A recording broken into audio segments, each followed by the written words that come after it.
Hello दोस्तों, कैसे हैं? आशा करता हूँ कि आप बहुत अच्छे होंगे और आपका पढ़ाई लिखाई बहुत अच्छा चल रही होगी और आपका एग्ज़ाम बहुत करीब आ चुका है।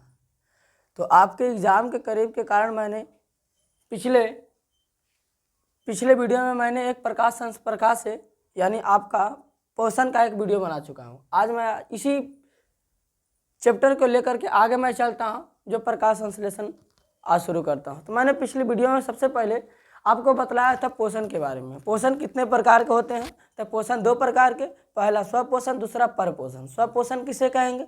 वैसा जीव जो अपना भोजन बनाने के लिए किसी दूसरे जीव पर निर्भर न रह करके बल्कि अपना भोजन स्वयं बनाता हो, उसे क्या कहते हैं? स्वपोषण कहते हैं। परपोषण किसे कहेंगे? यानी वैसा जीव जो अपना भोजन स्वयं ना बना करके बल्कि दूसरे जीवों पर निर्भर रहता हो, उसे क्या कहते हैं? परपोषण कहते हैं। अब यहाँ पे बात की जाए कि परपोषण, हम लोग जितने भी हैं सब परपोषण के अंतर्गत आते हैं, लेकिन परपोषण को भी कई भागों में बांटे थे, यानी कई भागों में बांटा गया। सबसे पहला परपोषण को कई भागों में बांटने का मतलब है कि आप उसको 3 भागों में बांटे हैं, और 3 भागों में पहला भाग है परजीवी, पहला मृतजीवी, दूसरा परजीवी, तीसरा प्राणिसम। ठीक है ना, प्राणी समपोषी, यानी 3 प्रकार के जीव हैं। अब पहला है आपका मृतजीवी, यानी मृतजीवी का मतलब होता है वैसा जीव जो मरे हुए जीवों के शरीरों से अपना भोजन प्राप्त करता है, उसे क्या कहते हैं? मृतजीवी कहते हैं। ठीक है ना, जैसे में आप लोग देखे होंगे क्या, आचार में फफूंद को जमना। अचार में किसको जमना? फफूंद को जमना। बरसात के मौसम में गोबर छत्ता को उगना, यानी गोबर पर उगता है, यानी मरे हुए यानी गंदे पदार्थों पर उगता है, जिसका कोई काम नहीं था उस पर उगता है। आगे क्या है? दूसरा में क्या बताए? परजीवी। परजीवी का मतलब होता है ना कि वैसा जीव जो अपना भोजन स्वयं क्या करता है? दूसरे के शरीर में रह करके। वैसा जीव जो अपना भोजन दूसरे के शरीर में रह करके दूसरे के शरीर से करता है, उसे क्या कहते हैं? परजीवी कहते हैं। यानी बोल रहा परजीवी, जीवी पर, इसको उलट के देखिए, जीव पर क्या बोला है? बोला है परजीवी। देखिए तो परजीवी, इसको उल्ट इधर से पढ़िए तो जीव पर, यानी इससे हम कह सकते हैं कि जो दूसरे जीव पर अपना रह करके अपना भोजन करता है, उसे क्या कहते हैं? परजीवी कहते हैं। परजीवी को भी अलग अलग भागों में बांटा गया। उस परजीवी में भी 2 प्रकार के जीव हैं, एगो अंदर से भोजन में रह करके करते हैं, एगो बाहर से भोजन आपको रह करके करते हैं। अब अंदर से बात किया जाए तो अंदर से कौन रह करके करता है? तो अंदर से बहुत प्रकार के हैं। जैसे में आपके शरीर से बाहर भोजन होती है और आपके शरीर से अंदर तक की भोजन होती है। बाहर भोजन में कौन होता है? तो आपके बाहर भोजन में जैसे में आपके शरीर में जू यानी ढीलों को लगना, खटमल का उपयोग यानी मच्छर का प्रयोग, ये सभी चीज़ें जो क्या करता है? अपने शरीर से नहीं बल्कि दूसरे के शरीर पर रह करके दूसरे के शरीर से अपना भोजन प्राप्त करता है, उसे क्या कहते हैं? यानी आप कह सकते हैं परजीवी कह सकते हैं। और प्राणी सम, हम सब कैसा जीव है? तो हम सब एक प्राणी सम जीव है, जिसमें बोला गया है कि वैसा जीव जिसमें अपना भोजन बनाने के लिए दूसरे जीवों, यानी क्या बोला गया है? वैसा पोषण जिसमें जीव अपना भोजन तरल या ठोस के रूप में, वैसा जीव जो अपना भोजन तरल या ठोस के रूप में जंतुओं के भोजन ग्रहण करने की विधि को क्या कहते हैं? तरल या ठोस के रूप में। हम सब भोजन कैसा करते हैं? तो जब भी लेते हैं तो तरल के रूप में लेते हैं या तो ठोस के रूप में लेते हैं। यानी कभी ड्रिंकिंग करते हैं यानी पीते हैं, जैसे दूध पीते हैं, तो यानी क्या हो गया? वो तरल के रूप में जा रहा है। और ठोस के रूप में, अब कोई चीज़ को खा रहे हैं, अब खाने की बात किया जाए तो ठोक खा रहे हैं ना, यानी आपका कोई किस में गया? ठोस के रूप में, यानी तरल या ठोस के रूप में गया, क्या कहलाएगा? प्राणी समपोषी कहलाएगा। और हम सब प्राणी समपोषी में आएंगे। ठीक है ना। अब आगे चलते हैं। आपका अगला नेक्स्ट पॉइंट बोल रहा है प्रकाश संश्लेषण। क्या बोल रहा है? प्रकाश संश्लेषण यानी प्रकाश को संश्लेषण करना, ठीक है ना। यहाँ पे बोल रहा है प्रकाश संश्लेषण। प्रकाश संश्लेषण का मतलब क्या होता है, यहाँ पे यानी प्रकाश के दो भागों में क्या करना, बांटना, क्या कहलाता है, प्रकाश संश्लेषण। यानी प्रकाश संश्लेषण एक आपका बना हुआ प्रकाश, दूसरा संश्लेषण, यानी प्रकाश को संश्लेषण करके क्या करना, हमारे पेड़ पौधे जो भोजन करते हैं ना, उसी में आता है प्रकाश संश्लेषण, यानी प्रकाश को संश्लेषण करके, ठीक ना।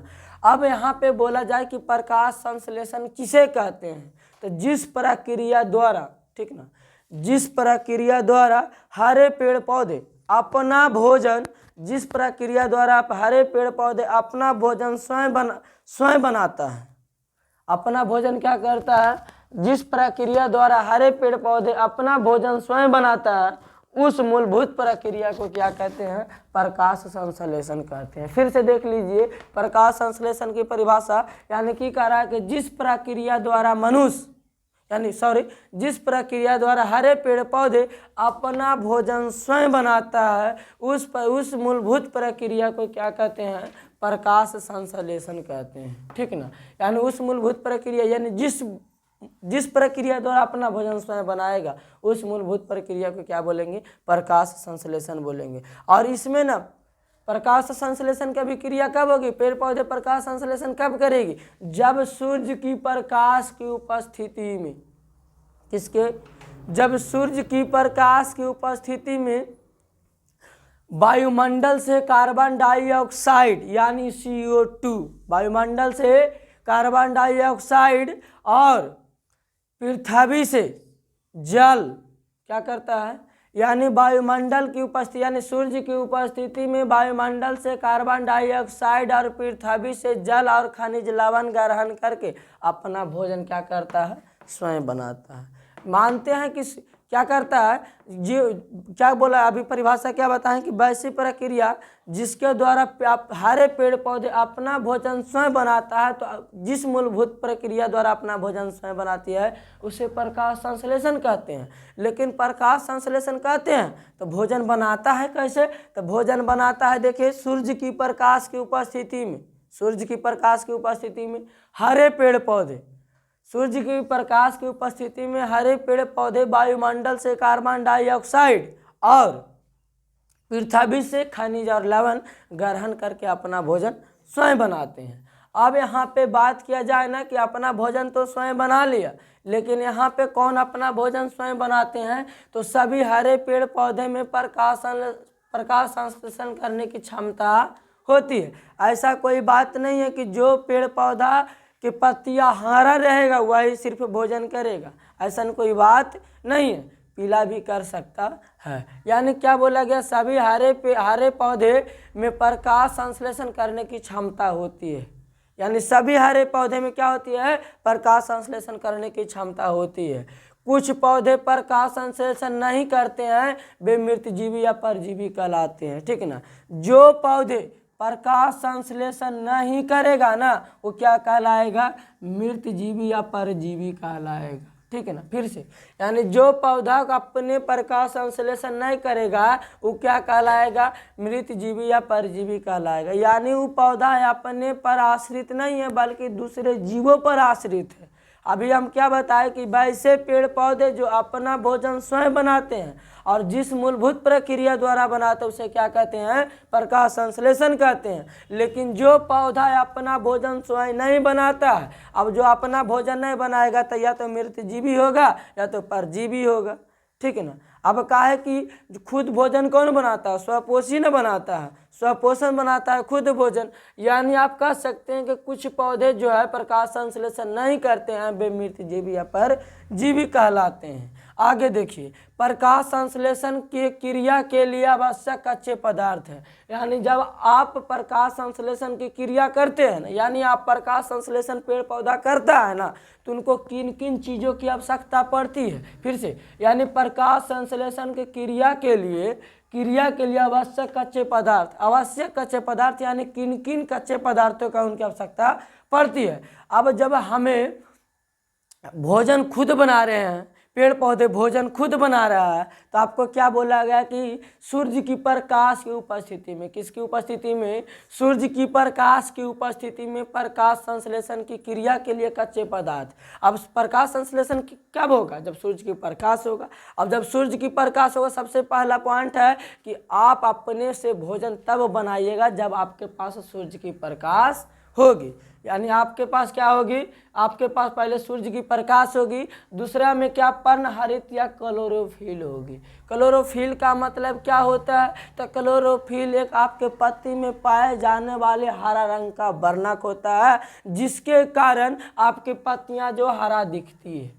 यानी हरा रंग का क्या होती है, वर्णक होता है, जिसको हिंदी में, ये आपका इंग्लिश वर्ड है क्लोरोफिल, और जिसको इंग्लिश में कहते हैं, हिंदी में कहते हैं, सॉरी, इसको इंग्लिश वर्ड है क्लोरोफिल, और जिसको हिंदी में कहते हैं पर्णहरित। यानी आपका इसी के नाम से हम जानते हैं, यानी क्लोरोफिल का मतलब जिस हरे पत्तियाँ, क्लोरोफिल बोले तो समझ जाना है क्या, हरे पत्तियाँ, यानी जिस पेड़ पौधे में पत्ती कैसा हो, हरा हो, यानी उसमें क्या पाया जाता है, क्लोरोफिल पाया जाता है। यानी आपका प्रकाश और संश्लेषण करने के लिए सबसे पहला आपको प्रकाश यानी सूर्य की प्रकाश की आवश्यकता पड़ेगा, दूसरा में आपको किसकी आवश्यकता होनी है, यानी क्लोरोफिल की आवश्यकता रह पड़ेगा, और तीसरा में आप अगर जो स्वयं भोजन बना रहे हैं ना, स्वयं भोजन बना रहे हैं, तो तीसरा में आपका CO2 की आवश्यकता पड़ेगी। यानी CO2 का मतलब समझते हो, CO2 का मतलब कार्बन डाइऑक्साइड को भी लेना पड़ेगा। जिस प्रकार से हम लोग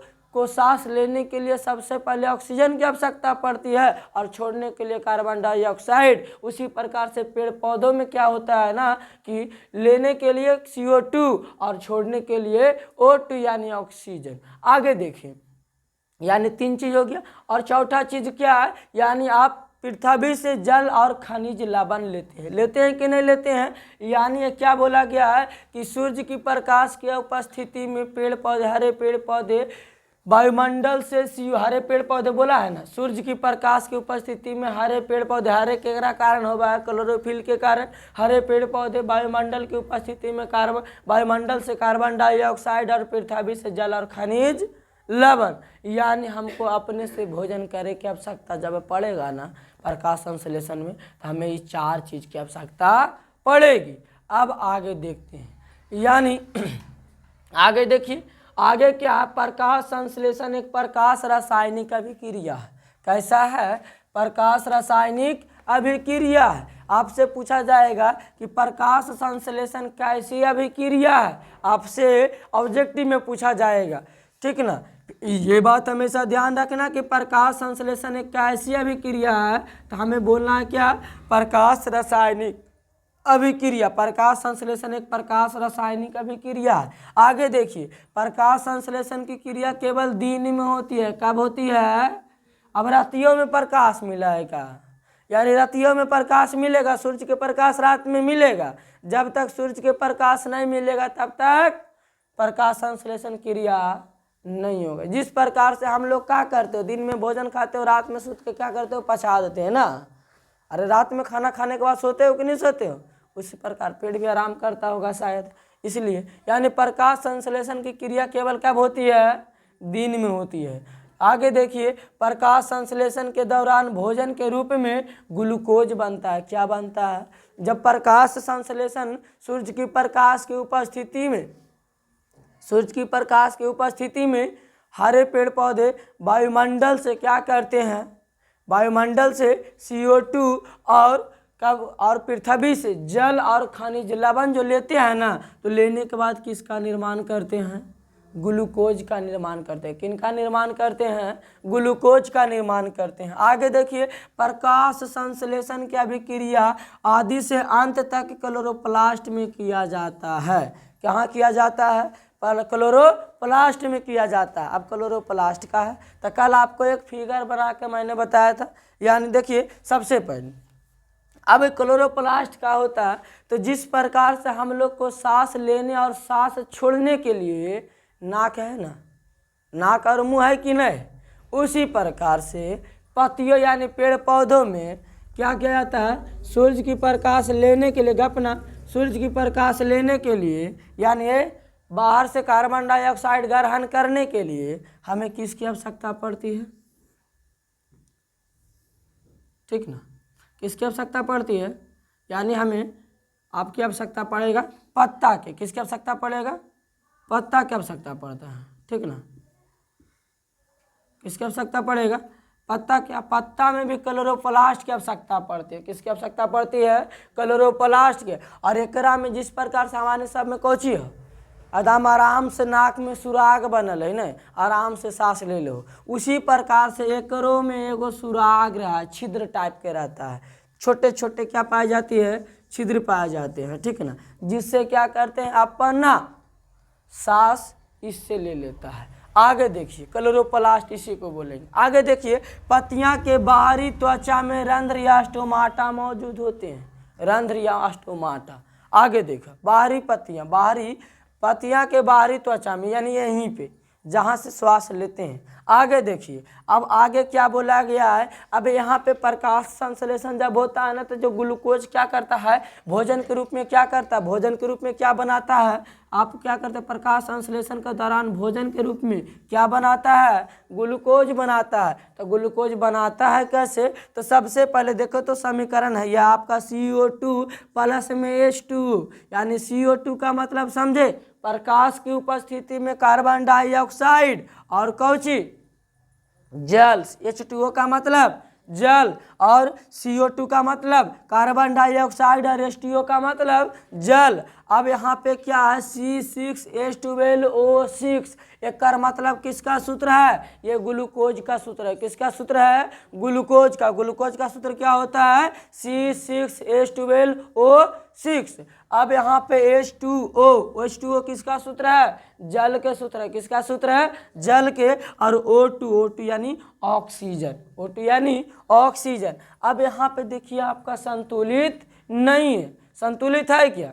संतुलित आपका यहाँ पे नहीं है। तो संतुलित करने के लिए सबसे पहले क्या करेंगे? अब देखेंगे इधर कार्बन की संख्या कै गो? इधर कार्बन की संख्या कै गो? 6 गो। अब इधर कार्बन की संख्या कै गो?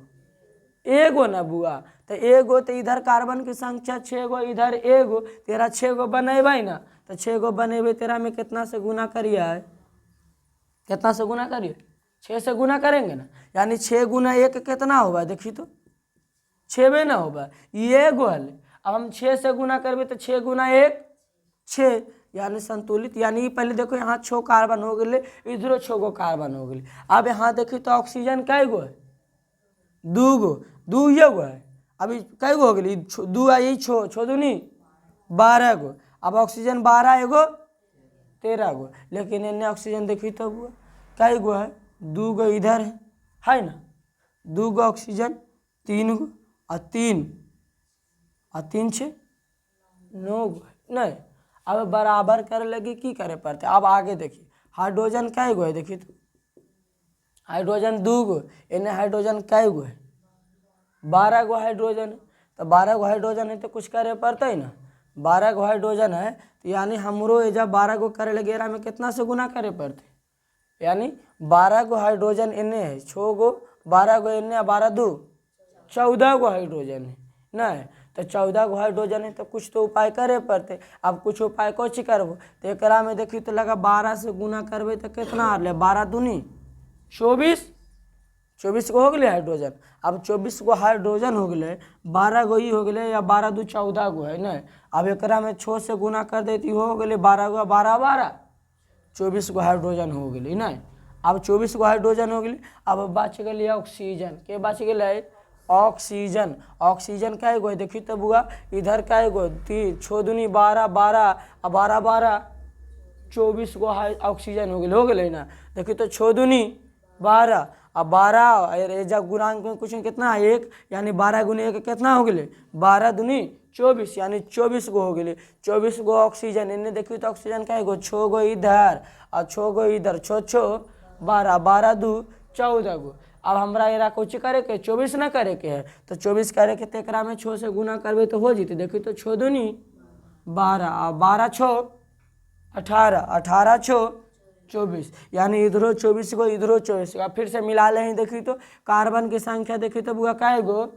कार्बन की संख्या 6 गो, इधर कार्बन की संख्या 6 गो। अब इधर ऑक्सीजन है क्या गो, देखिए तो 6 दूनी 12, अब 12 12 24, ऑक्सीजन की संख्या 24 हो गई। इन्हें देखिए तो ऑक्सीजन 6 गो इन्ने 6 गो इन्ने 6 6 12, अब 12 6 दूनी 12, 12 12 24, यानी ऑक्सीजन की संख्या 24 गो हो गई। अब बच गए के, अब बच गए हाइड्रोजन। हाइड्रोजन क्या गो, देखी तो अब यहाँ 12 दूनी 24 गो हाइड्रोजन है। अब 24 गो हाइड्रोजन है ना, तो 12 गो इधर और 6 दूनी 12 गो इधर, 12 12 24, यानी 24 गो हाइड्रोजन। यानी हम कह सकते हैं कि अब हमारा जो समीकरण है ना वो कौची है, संतुलित है। कौची है, संतुलित है। आपसे पूछा जाएगा ना कि ग्लूकोज का सूत्र क्या होता है, तो C6H12O6, यानी C6H12O6।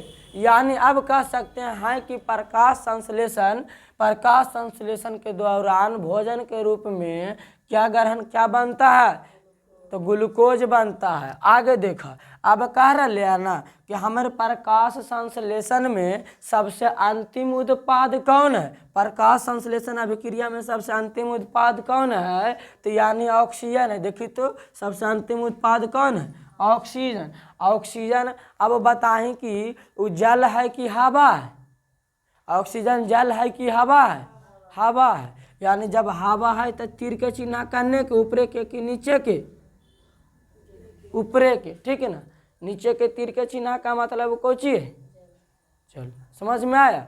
अब यहाँ पे देखिए बुआ कि अब ऑक्सीजन आपसे पूछा जाएगा ना कि अंतिम उत्पाद कौन है, अंतिम उत्पाद कौन है, आपसे पूछा जाएगा प्रकाश रासायनिक प्रकाश संश्लेषण की अभिक्रिया में सबसे अंतिम उत्पाद को क्या कहते हैं, तो ऑक्सीजन कहते हैं। क्या कहते हैं, ऑक्सीजन कहते हैं। और ऑक्सीजन का संतुलन प्रकाश संश्लेषण के द्वारा होता है। किसके द्वारा होती है, प्रकाश संश्लेषण। आपसे ऑब्जेक्टिव में पूछा जाता है कि ऑक्सीजन का संतुलन कब होती है, तो प्रकाश संश्लेषण के द्वारा होती है। प्रकाश संश्लेषण की क्रिया के द्वारा ऑक्सीजन का संतुलित होती है, ठीक ना। आप क्या करें, जल्दी से इसका स्क्रीनशॉट ले लीजिए, ठीक। अब हम चलते हैं अगले, आगे देखिए। आगे सबसे पहले प्रकाश संश्लेषण की बात करते, उसके बाद अमीबा के बारे में बात करेंगे, कुछ पॉइंट रह गई थी।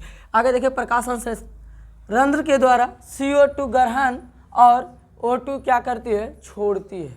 यानी जो प्रकाश संश्लेषण है ना, प्रकाश संश्लेषण की जब क्रिया करती है हमारे हरे पेड़ पौधे, तब रंध्र के द्वारा अब जिस प्रकार से हम लोग क्या करते हैं, नाक से ऑक्सीजन लेते हैं और छोड़ते हैं, नाक से ना छोड़ा है और दूसरा चीज़ से छोड़ा, उसी प्रकार से रंध्र भी वही काम कर रहा है। रंध्र के द्वारा CO2 ग्रहण O2 छोड़ती है। यानी CO2 को क्या करती है, CO2 को क्या करती है, CO2 को ग्रहण करती है, CO2 को ग्रहण और O2 को एवं O2 के क्या करती है, छोड़ती है। यानी कि रंध्र, आपका ये ऑब्जेक्टिव है। आपसे पूछा जाएगा कि कौन से ऐसे गैस है, यानी कौन सा किसके सहायता से हरे पेड़ पौधे कार्बन डाइऑक्साइड को ग्रहण करते हैं और ऑक्सीजन को छोड़ते हैं, तो किसके सहायता से, रंध्र के सहायता से। आप एक ऑब्जेक्टिव यहाँ पे क्लियर हो गया। रंध्र की सहायता से CO2 को क्या करता है, ग्रहण करता है और ऑक्सीजन को क्या करता है, छोड़ता है। आगे देखिए, अगला क्वेश्चन क्या कर रहा है, प्रकाश संश्लेषण की क्रिया के दौरान O2 क्या होती है, मुक्त होती है। जिस समय प्रकाश संश्लेषण की क्रिया होगी ना, यानी जब वो अपना भोजन बनाएगा उस समय किसको, यानी O2 को क्या करेगा, मुक्त। यानी O2 का मतलब ऑक्सीजन को मुक्त करती है, मुक्त होती है, उसमें ऑक्सीजन उसमें नहीं पाया जाता। आगे देखो, क्लोरोफिल अणुओं को प्रकाश संश्लेषी इकाई कहते हैं। क्या कहते हैं, क्लोरोफिल अणुओं को, किसको, क्लोरोफिल अणुओं को प्रकाश संश्लेषी इकाई कहते हैं। अब यहाँ देखिए, प्रकाश संश्लेषण की क्रिया के दौरान O2 क्या होते हैं, मुक्त होती है। दूसरा क्या है, क्लोरोफिल अणुओं को प्रकाश संश्लेषी इकाई कहते हैं। आगे देखिए, प्रकाश संश्लेषण की क्रिया 2 चरणों में होती है। कितने चरणों में होती है, 2 चरणों में। आपसे पूछा जाएगा कि प्रकाश संश्लेषण की अभिक्रिया कितने चरणों में होती है, तो आप प्रकाश संश्लेषण की क्रिया 2 चरणों में कर सकते हैं। पहला चरण जो आपका है ना, पहला चरण आपका प्रकाशीय अभिक्रिया और दूसरा अप्रकाशीय अभिक्रिया। प्रकाशीय अभिक्रिया का मतलब प्रकाश के, और अब अप्रकाशीय जिसमें प्रकाश की कोई भावना ना हो। आगे देखिए, अब आगे सबसे पहले आप बात करेंगे अमीबा के बारे में। किसके बारे में? अमीबा के बारे में, ठीक ना। अभी बात करेंगे किसके बारे में? अमीबा के बारे में। अब बात कर लिए मैंने प्रकाश संश्लेषण के बारे में, ये पॉइंट अभी रह गई थी पिछले पार्ट में, इसके बाद पिछले। अब आगे देखिए अमीबा के बारे में बात किए ना, तो अमीबा में क्या है? अमीबा एक सरल प्राणी समपोषी जीव है। अमीबा कैसा जीव है? प्राणी समपोषी जीव है। प्राणी समपोषी का मतलब समझते हो ना, कि वैसा जीव जो अपना भोजन तरल या ठोस के रूप में ग्रहण करता है। किसके रूप में ग्रहण करता है? तरल या ठोस के रूप में प्राणी सम कहलाता है। अब प्राणी सम में कौन कौन आ सकते हैं? प्राणी सम में कौन कौन आ सकते हैं? तो प्राणी सम में हम सब आते हैं। प्राणी सम में कौन आता है? हम सब आते हैं। बहुत सारे जानवर आते हैं, अमीबा आता है। आपसे पूछा जाएगा प्राणी सम का एग्जाम्पल दो, तो प्राणी सम का एग्जाम्पल हम सब, यानी मनुष्य, जानवर में गाय भैंस बैल कुछ बोल दो, और अमीबा, ये सभी चीज़ क्या है? आपका प्राणी समपोषी है। अमीबा कैसा है?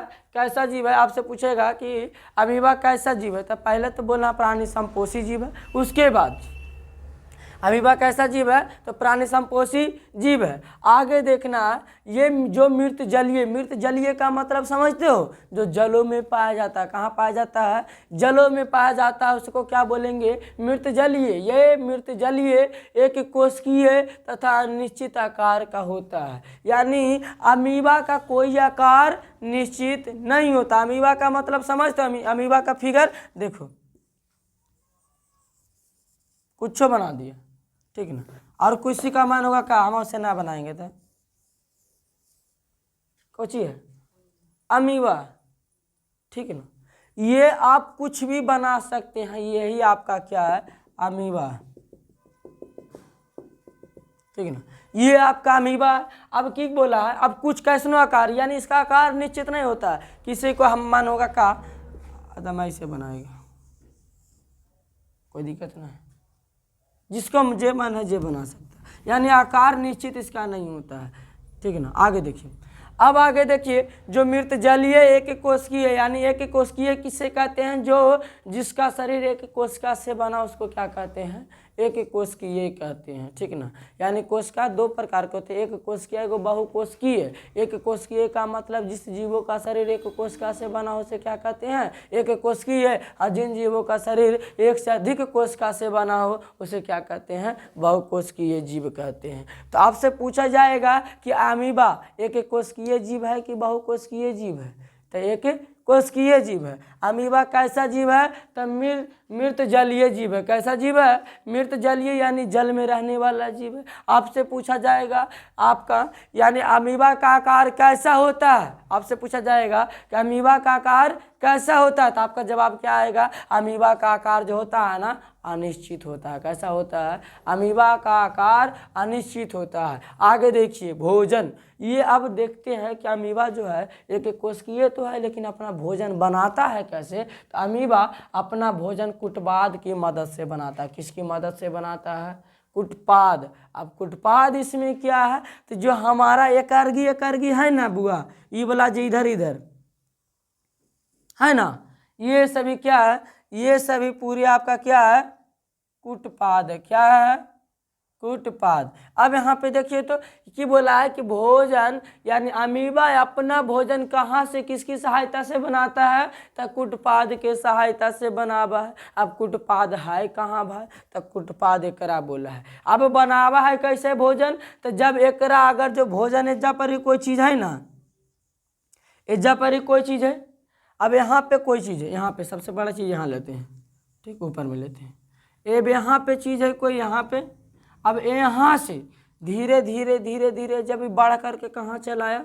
यहाँ बढ़ के चलाया। अब यहाँ पे पहुँच गए बढ़ करके। अब यहाँ पे जैसी बढ़ के पहुँचेगा ना, तो ये कुटपाद को फैलाएगा और क्या करेगा? चौपट्टी से घेर लेगा।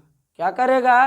घेर लेगा। यानी अपने कुटपाद को फैलाने के बाद क्या करेगा? चौपट्टी से घेर लेगा। जैसे में हम सबको क्या होता, किसी को पकड़ने का तो चुप्पे से जाता, भारदम पकड़ता कस के ना, उसी प्रकार से यही करेगा काम। यानी क्या करेगा? धीरे धीरे इसको फैलाएगा। इसको क्या करेगा? फैलाएगा। अब इसको उसके बाद कहाँ जाके मिलाएगा? मिला लिया। अब मिलैला के बाद क्या किया, इसको अंदर किया, अंदर करने के बाद इसको छोटे छोटे कण में बांटेगा। पहले किस में बांटेगा, छोटे छोटे कण एकदम तरल के रूप में बांटेगा, और उसमें से जो इसको प्रोटीन की टाइप यानी जो इसको फायदेमंद चीज़ होगी वो रखेगा, बाकी अवशेष पदार्थों के क्या करेगा, फिर से बाहर कर देगा। ठीक है ना, यानी कुटपाद की मदद से बनाता है भोजन। अब समझ में आया कुटपाद के रखा लीजिए। अब आगे देखिए, अमीबा में पोषण 3 प्रकार से होते हैं। अमीबा में पोषण कितने प्रकार से होते हैं, यहाँ बोला अमीबा में पोषण। अमीबा में पोषण कितने प्रकार से, 3 प्रकार से। पहला अंतःग्रहण, दूसरा पाचन, तीसरा बहिष्करण। ठीक है ना, पहला अंतःग्रहण, दूसरा पाचन, तीसरा बहिष्करण। अब अंतःग्रहण किसके बोलेंगे, तो यहाँ पे बोला गया है ना कि अंतःग्रहण में अमीबा नए कुटपाद बनाने के बजाय भोजन के शरीर के द्वारा किया जाता है। ठीक है ना, क्या बोला है कि अंतःग्रहण में अमीबा नए कुटपाद बनाने के दौरान यानी नए कुटपाद बनाने के बजाय ही भोजन शरीर के सतह के द्वारा अवशोषित करता है। शरीर के सतह का मतलब क्या होता है भाई, अब की बोला अंतःग्रहण क्या है कि अमीबा नए, क्या बोला है, अमीबा नए कुटपाद बनाने के बजाय शरीर के, क्या बोला है, भोजन शरीर के सतह के द्वारा अवशोषित करता है। अब पाचन है। अब दूसरा विधि क्या है, इस अब यहाँ पे पहले नंबर तो क्या अंतःग्रहण में सबसे पहले जानेंगे क्या, इसमें भोजन के लिए मुख्य स्थान नहीं होता है। इसमें भोजन के लिए मुख्य स्थान नहीं होता। अंतःग्रहण में भोजन के लिए कोई मुख्य स्थान नहीं होता, बल्कि किसी के द्वारा कहीं से भी यह अपना भोजन ग्रहण कर सकता है अंतःग्रहण में। ठीक, यानी आज के लिए इतना ही। ठीक, अगले क्लास अगले वीडियो में। ठीक, okay, thank you, all the best. अगर जो हमारे चैनल आपको अच्छा लगे, हमारे स्टडी आपको अच्छा लगे ना, तो हमारे चैनल को क्या करें, एक बार सब्सक्राइब कर ले, ताकि हमारे वीडियो जैसी भी अपलोड हो तो आपकी तरह तुरंत आपके सबसे पहले नोटिफिकेशन आपके तरफ गिरे, और क्या करें, हमारे वीडियो को देख के आराम से पढ़ाई कर सके। Okay, thank you, all the best.